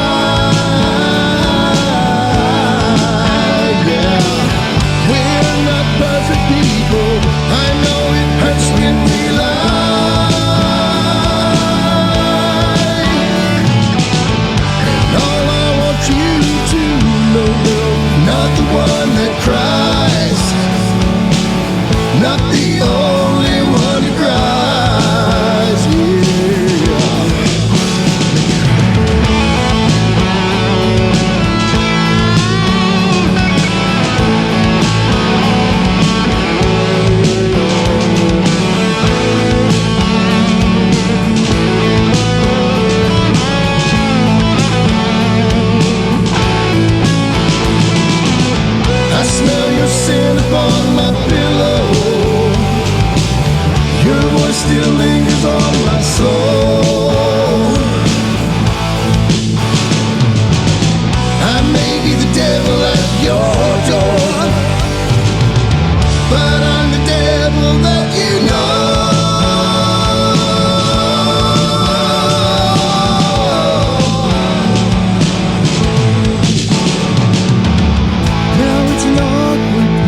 again and again, taking again and again. I know, angel baby, I know I'm full of sin.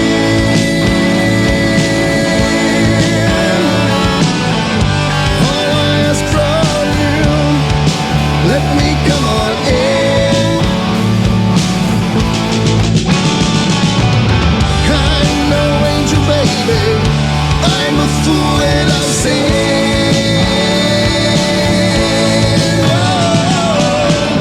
All I ask from you is to let me come on in. Let me come on in.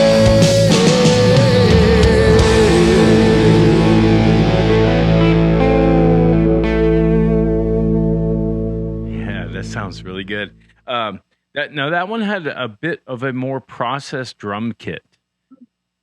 Yeah, that drum set it was actually a very small drum set. The kick drum, I believe, was 18. Wow. So yeah. What about the snare? I mean, the snare was like power. What was Might As Well Face It, You're Addicted to Love guy? Who was that guy? Oh, Robert Palmer? Yeah. Yeah. It had a Robert Palmer kind of feel to it. Well, that snare, I know what snare Mark used. He used that Ludwig Black Beauty that he has. Right. And he has an endorsement with a thing called Big Fat Snare, and it's an overlay that you put on your top head. Yeah. Makes all those overtones just seep right. It doesn't coing. It doesn't sound like a basketball. Yeah. But it sucks it all together. But it's still huge. Yeah. So yeah. That's a really good sound. You said a word, coin. Is that Coing? Is that K-O-I-N-G? doing? Is that Yeah. doing? Yeah, like an old Spalding basketball. Yeah, doing. Yeah. The beauty of having technology in this era that we had to learn as old people is like I've got in my drum program, in my studio drum programming, I've got probably 75 different snares to choose from on different kits and I buy everything, man, because I'm like, oh, I'll use that somewhere. And I just ran across a snare that was, I think it was a Black Beauty, but it was a setting that was like doing. It had a resonance after impact that fit in a song perfectly. That I'm like, wow, that's an amazing sound. So you can go down rabbit holes of different snare sounds that fit. I just learned yesterday. Yeah. Talking about gear, like Pink Floyd on Time. Yeah. That's him. That's Roger Waters playing the bass. Dook, dook, dook, dook, dook, dook, dook, dook. Yeah. That's Roger Waters. That's not Tom. He's muted all his strings. Yeah. And he's playing it way up high. And that's that clock sound is Roger Waters. I always thought that was blocks. Yep, I did too. I thought they were blocks. Yeah. But it's Roger Waters muting his string and playing dook, dook, dook, dook, Yeah. dook. Wow. You know, that band broke all the rules as far as creativity. Thank God. Yeah. Yeah. And well, they were high. Well, yeah. Yeah. They They had to be. Yeah. I mean, Who writes a song in 5/4? Dun, dun, dun, dun. What's it? Money? Yeah, Money's in 5/4, and David Gilmour has said in interviews, he's like, I always felt sorry for the sax player that had to solo over 5, and then when it went to David's solo, it went to 4. Dun, dun, dun, dun, Right. dun, dun, dun, dun, dun, dun. And he said he always felt sorry for the sax player, but you listen to it and you're like, that sax player was eating that thing for lunch in 5. He was killing it. Yeah. I mean, and that's it. I don't know if music like that is because we've heard it so many times that it's just like, oh, okay. We just kind of write it off that, oh, yeah, that song is great. Yeah, it was in 5 and then it went to 4 or I agree with that being a drummer as well, because 5 is a natural hook. Yeah. 5 is a natural hook. Think of Them Bones by Alice in Chains. that's a natural hook on 5. Yeah. You know, right? Wow. That's absolutely brilliant to use that. But we're right back to like what we were talking about. It was creativity. Right. Right. You know what I mean? I mean, these guys were sitting around, they were in a room working it out, and they were creating things. Yeah. I also think that it was guys not giving a shit about theory. True. Yeah. Hey, I just got this part, man. I don't even know what time is. I do this all the time to my drummer or my keyboard player. I was like, dude, I don't even know what I'm doing here, but check this out. And allowing it to be okay. That's being in the proper band. That's being in the proper group of people going, I don't know what you're doing either, but man, check this out. Does this sound good? You know?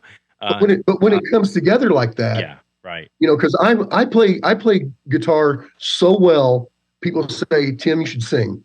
Right. So, right. You know, but I can play good enough to get my point across to one of those guys that can. Right. Just I don't know what I'm doing. You know, I know Right. I think I know 4 standard chords. Yeah. I'm gonna learn 2 more and join 38 Special. Yeah. Hey, dude, all right. 38 Special. I have not talked about this on the podcast, so I'm going to do it now. Where I grew up in North Carolina, we had one radio station, we had one channel on TV, and that's why I was playing guitar at night. And I'm like, I'm not going to watch Fox 5, Bristol, Tennessee. Oh my God, I got family in Bristol. Yeah, I'm not going to watch that. I'm going to go up and learn some Clapton. I'm going to go upstairs and learn some Gary Moore. I'm going to go upstairs and 38 Special was one in my bullpen. And there's a song in particular that I almost want to cover it now because I think I could probably do it. It's called Robin Hood, and it's off of Wild Eyes Southern Boys, I believe. Yep, it is. What a beautiful guitar melodic goosebumps again. It's just such a beautiful song that if you've never heard Robin Hood from 38 Special, go listen to it and try to learn it, because you're going to learn something about music that you didn't know. They were unbelievable, still are. Yeah. I've not seen them live. That's actually a band I've not seen live. Now, Donnie, was it Donnie? Mm-hmm. Lead singer of that? Yeah, yeah. And is he now the lead singer of Skynyrd? No, that's Johnny. Okay, Johnny. There's so many Van Zants I lose track. They're all the same. Yeah. They're all the same. But They're all brilliant. that was a very I love those guys. yeah, it was a very pivotal part of my musicology growing up. Well, they had some big hits in the early '80s, and that's really where a lot of people know them from. You know what I mean? But they have such a cool and deep catalog. Yeah. That, like you say, if you'll go back and listen to some of this other stuff, man, you'll realize just how good these guys really are. Yeah. And those guys were all playing PVs back in the day. That's right. They had the PV endorsement. And I've got 3 PVs on the wall in here that some of the best guitars I've got, actually. Another one growing up and was I would go from Robin Hood to Peter Frampton, Do You Feel Like We Do? And I got the talk box right here for that. But the other one was Legends of the Woolly Swamp, Charlie Daniels. Charlie Daniels. Yeah. Yeah. El Toreador, Charlie Daniels. Unbelievable. What whip-ass band. Yeah, you listen to those guys. That's old Nashville. It is. Yeah, those guys were the legit players. Well, they were in his band. I mean, back in the day, would guys like that just go in the studio and put a bullpen together? Or would they have their bullpen already ready to go? It would all depend on the song. And I can say it with a little knowledge because Bruce Brown, the guitar player for Charlie for years, was from my hometown in Illinois, and I've known him growing up. And it would depend on the song if it came from the record label or if it came from Charlie. Charlie had his guys that he wanted to use, and often they would argue. They really would. Wow. And I'll tell you, Bruce won't mind this. Charlie, this is Charlie Daniels. Bruce got sick. He got cancer, and it was typed to be. He could get through it. Yeah. He told Charlie, and Charlie said, "You go get well, and you send me the bill, and your job is safe." Wow. That was Charlie. Yeah. He was awesome. Yeah, Charlie. All those old school guys like that were, you know, you're in the band, your family, kind of situation, you know. Amen. You know, and that's the way we are. Yeah. I'm, I give these guys so much shit because it's fun. Yeah. But I would take a bullet right for them. Of course, it'd be in the arm. It'd be the arm. Well, I would take like a Nerf bullet. Right. A Nerf bullet, you know. Yeah. I mean, you know, from probably 30 feet. Yeah. Okay. Yeah. Distance. But now we're, now we're worrying about details. That let's just stick with. I would take a bullet. Yeah. Semantics. Well, isn't it fun? So in one of my bands, Sweet Soul Sister, the keyboard player who is absolutely brilliant, and he's the guy I always go to that, like, he knows theory, he charts the stuff out and all that kind of stuff. And I'll play him something and I'm like, "Hey man, what do you think of this?" And he's like, "What is that?" And he'll scientifically go through it and he'll be like, "That's not supposed to work." I'm like, "But does it sound good?" And he's like, "Yeah, it really does. Let's do that." I was like, "Yeah, I mean, screw theory, throw it out the."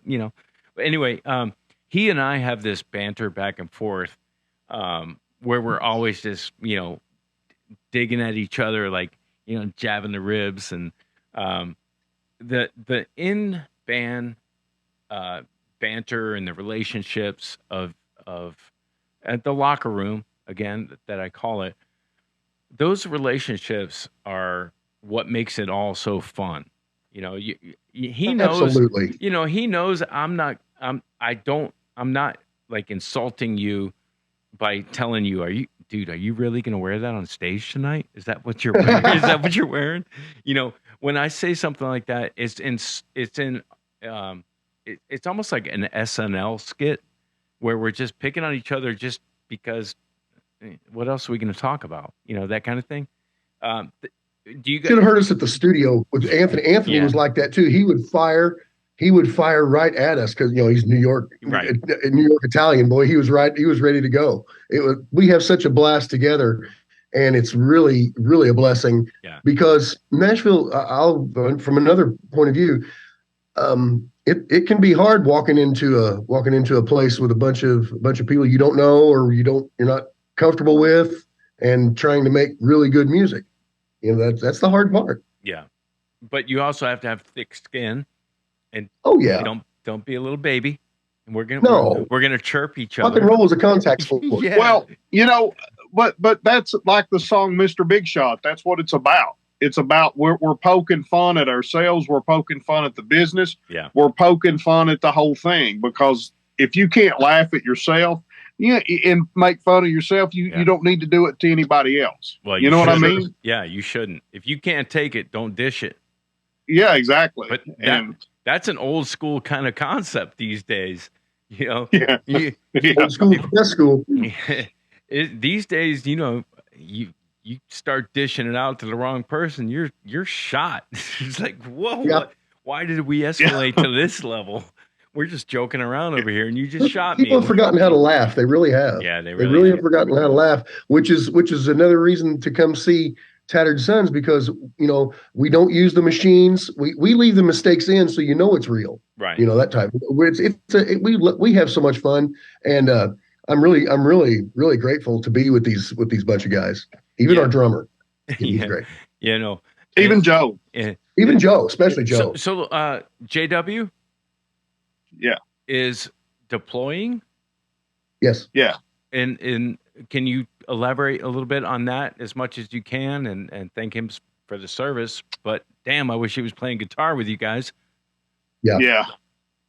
He's actually leaving in 9 days. Wow.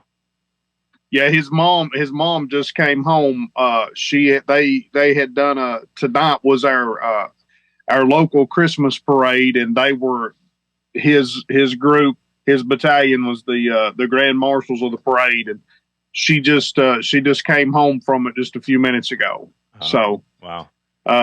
Yeah, she's well, she's a mom, you know. Yeah. Wow. But I can't go into a lot of detail. I don't know much, but Sure. I know he's leaving in 9 days to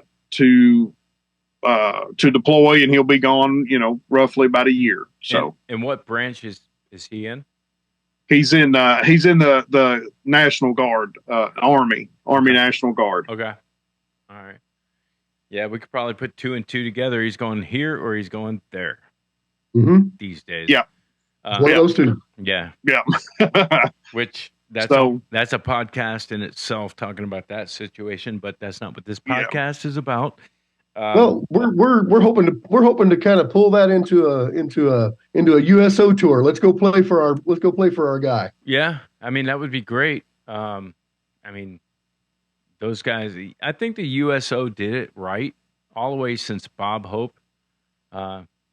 I've done 11 tours, and it's a wonderful thing. Whoa. And now that we have a quote unquote anchor over there and a reason, so I've already started the ball rolling. So you've done USO tours? Yeah, I'm really fortunate where I lived in by St. Louis. We had a group of musicians and it was the right place, the right time. We were playing in a casino in Kansas City, and the buyer from the DOD was there. Wow. And they want a kick-ass band, but they want kick-ass people to go and take care. Because when you go just as the band, and they give you helpers, GIs, soldiers, or your crew. Wow. So it's a great experience. And see if we can't go play for JW, depending on where he is and the danger. Yeah, it'd be nice though if we didn't if everybody was just at home and. I would love to do it and it be a surprise. Yeah. That's my dream. Bring his is for rig. all of a sudden they have a get together for like normal, like they always do, and they come and it's us playing for his people. That would be great. That would be cool. That would be awesome. Well, do you guys want to play Mr. Big Shot? I've not listened. I don't think I've listened to this one, so I think it'd be new for everybody. Awesome. All right, let's do it. Here we go. Mr. Big Shot. Mr. Big Shot.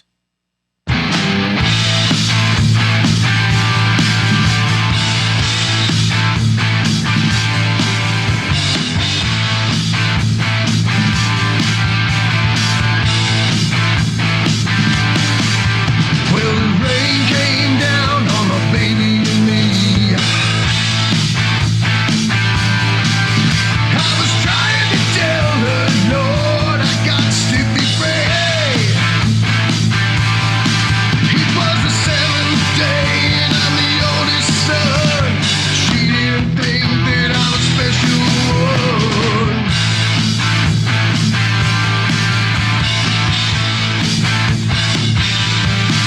I said, come on, baby, now don't you start, no. I remember a time when you held my heart. I love you, baby, and you're my kind of fun. But rock and roll's calling and I gotta move on. Mr. Big Shot Man on the scene. No doubt you're gonna be king. No one else can do your thing. You're the one that can dance and Well, what we got to say. Mr. Big Shot, grab your brass ring. You're the one that's the next big thing. Go on, don't worry about me. Mr. Big Shot, next big thing.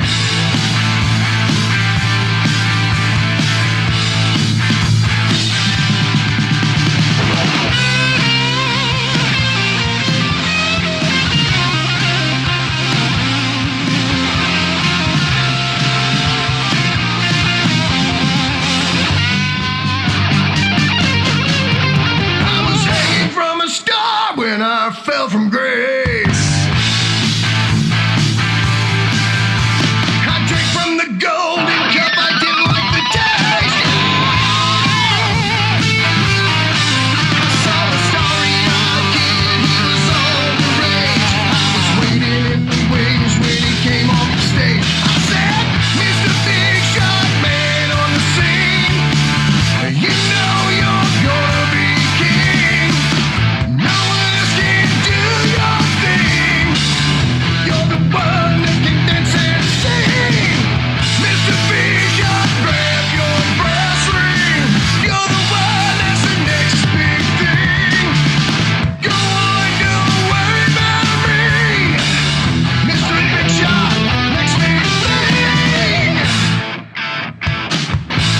it was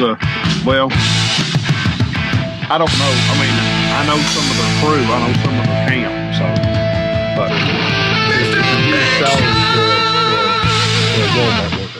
put it that way. All right, boys. So, Mr. Big Shot is another one that sounds.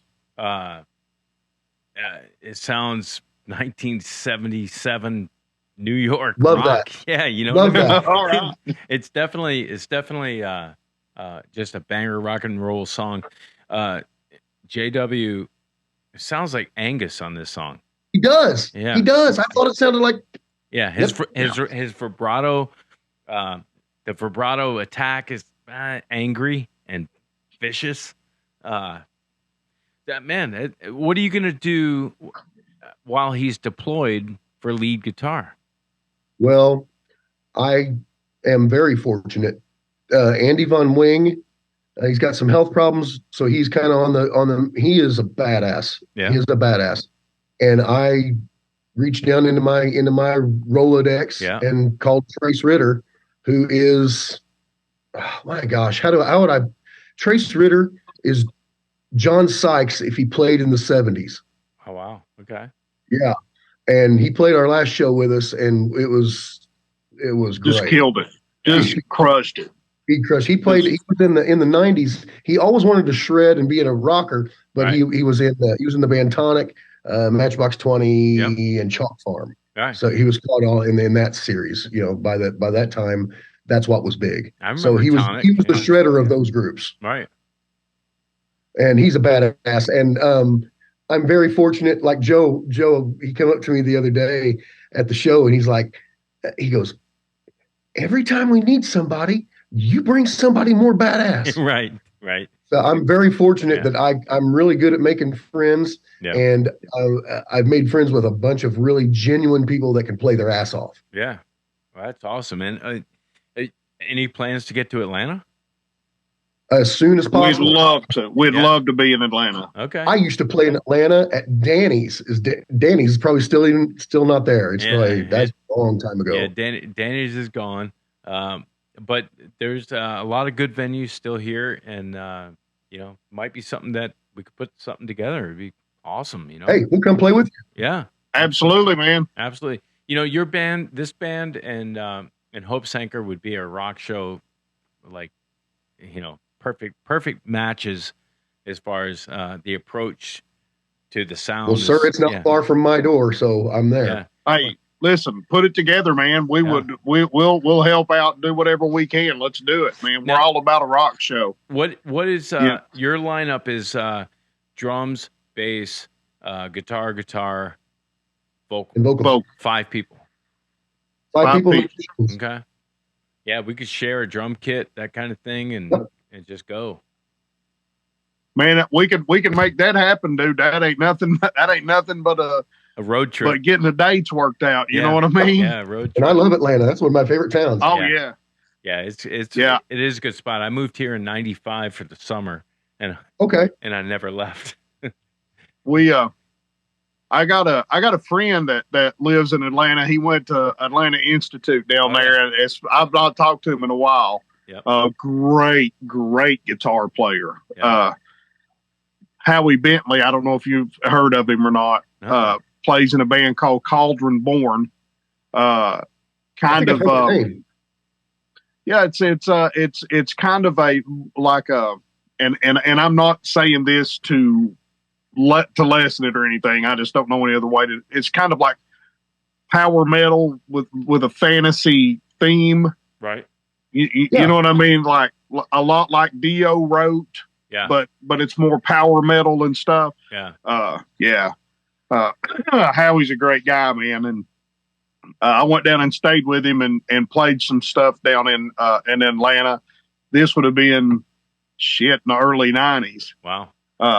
Down there, hung out for a while. But I know everything's a lot. I mean, I've been through Atlanta, been down there quite a bit over the years, but everything's a lot different than whenever I was down in there for the little while I was. It's grown. Yeah. Everything grows. Yeah. It's pretty crazy. Nashville stayed the same. I don't know what you're talking about. It's a little town. Yeah. It's kind of nice when, some towns stay the same. It's kind of, you know, and the Andy Griffith, Mayberry kind of thing.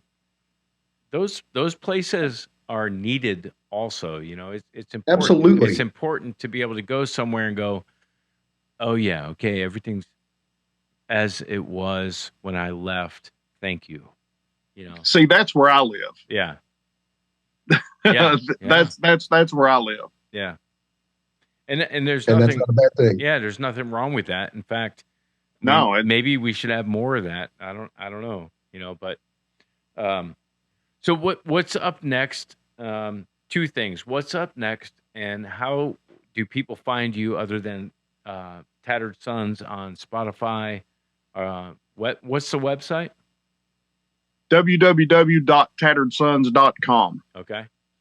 That should take you to all things Tattered Sons. Yeah. That should get you anywhere. We're on all the streaming platforms, like if Apple Music is your thing, we're there. We're on Google Play, all that stuff. Yeah. And I don't know, what do we got, Tim? We got 2 shows right now in January, right? The 5th and the 27th, right? Right, we're working.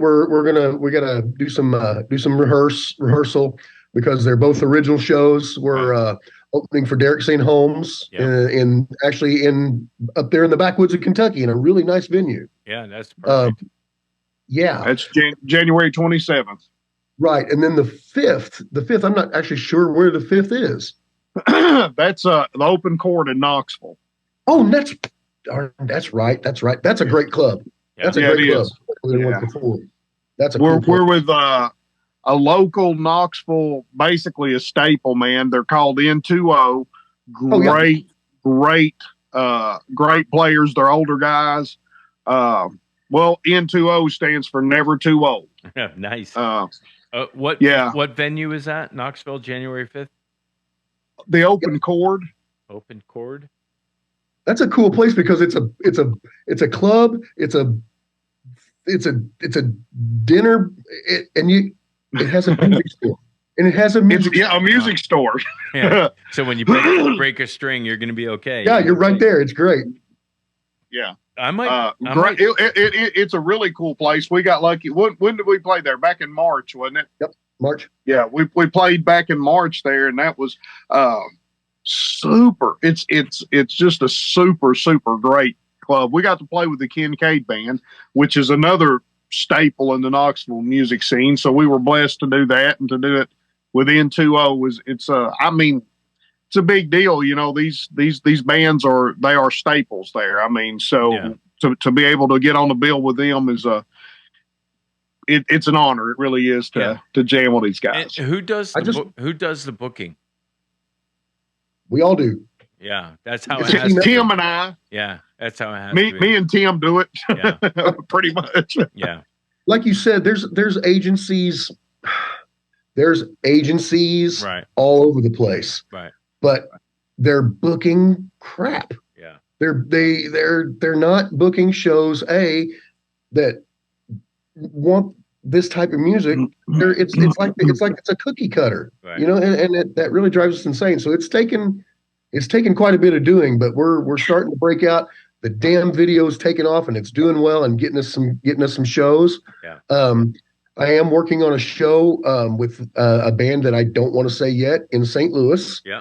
That's coming probably in June. But it's someone that I opened up before, and I don't want to say Y&T, but I may say Y&T. Right. Yeah. Well, it's funny. Their initials are Y&T. Yeah. Right. Yeah. It's funny. That's who the name. We won't say the name. Right. We'll give you the initials. Yeah. Right. It's funny that, we're not booking January. We're like February, March, April. Everything is like 8 months ahead. And that's if everything goes perfectly and nobody gets, the new white lung flu or whatever's coming. We plan on being there in June. I just wish it was like the old days where it was like, okay, we're booking 1 month ahead. And we're, crucify the talent 1 month ahead and say, okay, best band wins. Go. All right, we have a slot for you on a Saturday night. That's how it used to be. It has how it used to be was month, 2 months ahead. But they really kind of scrutinized what they were putting on a stage, and now it kind of seems like, okay, it's the men without hats, safety. Well, let me ask you this. Let me ask you this, old guys. Let me ask the old guys on the panel this. Yeah. Do you remember back in the day when you were fresh and ready to go? Did you ever think, man, I don't think I'm ready for this club? Yeah. Nobody's saying that anymore. The garage bands think that they're ready for the arena. Yeah. Absolutely. Yeah. Well, that's the thing. They've got arena ambition and garage band work ethic. Yeah. True. Or talent. Let's just say what it Or is. talent. Well, okay. Yeah. Yeah. I think I said off the air is, a lot of people reaching out to be on the show are sending me stuff, and I'm like, guys, please watch a couple of episodes and look at the level of talent that we're having on. And obviously, look, we're all original artists, so we don't have major record deals. We don't have major recording studio, but we're making it like that without the support. And so that's kind of what the whole thing of the podcast is about, is to get guys like you on to talk about the journey. We didn't even talk about, and we can do another podcast down the road, we didn't even talk about your first band, what got you started playing music, Right. Those types of things. We didn't even go there. We're talking specifically about Tattered Sons, what you got going on, check out the music. Here we go. But it is very difficult to book. Any one of you guys had the thought of, maybe I should just retire from all this and just, What time is it? I know, right?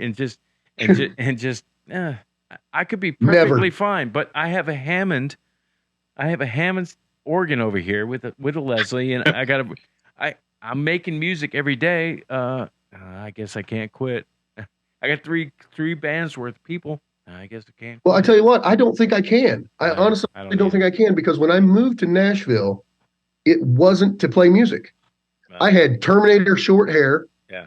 I was a video director. Yeah. I came down here to work for a big company, and then our good friend from the East in 2020 decided he wanted to close everything. Right. And I looked at Krista and I said, okay, my cushy job directing video for the government is done, so it's up to me. Right. So I started looking for drum gigs. Right. That's what I was. I was a singing drummer. Couldn't find one. Put together Firepower. Got Derek in there. Boom. Here we are a year and a half later.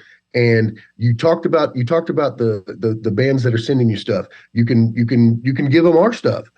Walking Shoes sounds killer. Yeah. The Devil You Know sounds badass.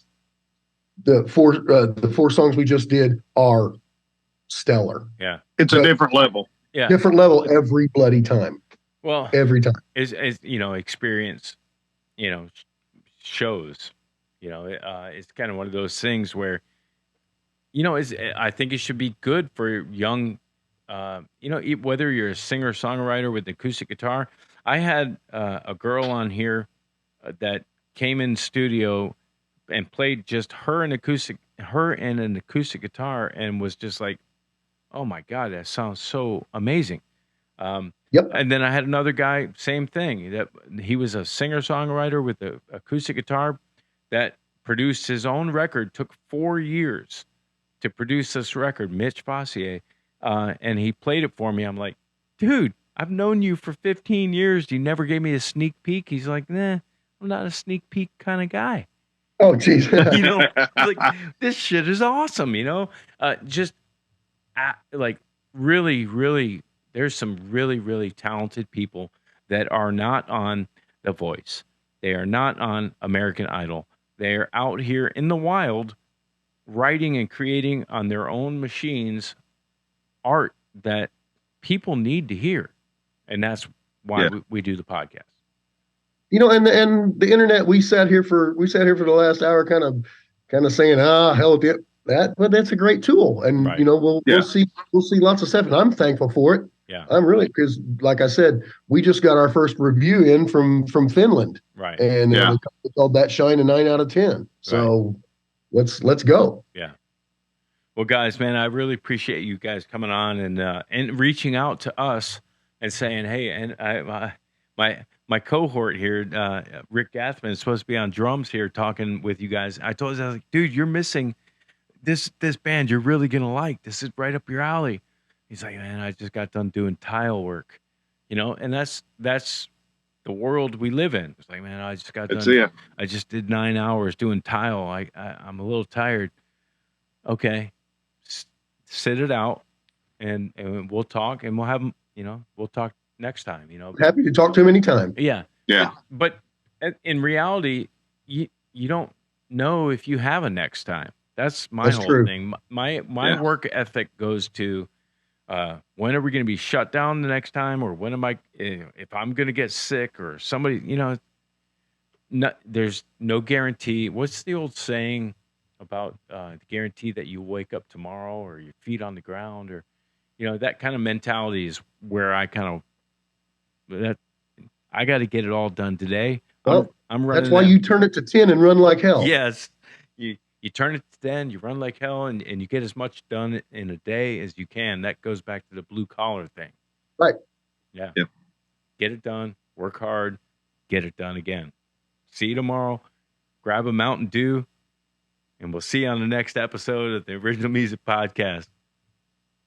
All right, guys, we appreciate you on, and we will so much. We'll see. Thank you so very much. Absolutely, boys. Stay on the line. We'll talk afterwards. Hold on. Okay. You're watching the Original Music Podcast with your hosts Raymond Hems and Rick Gathman.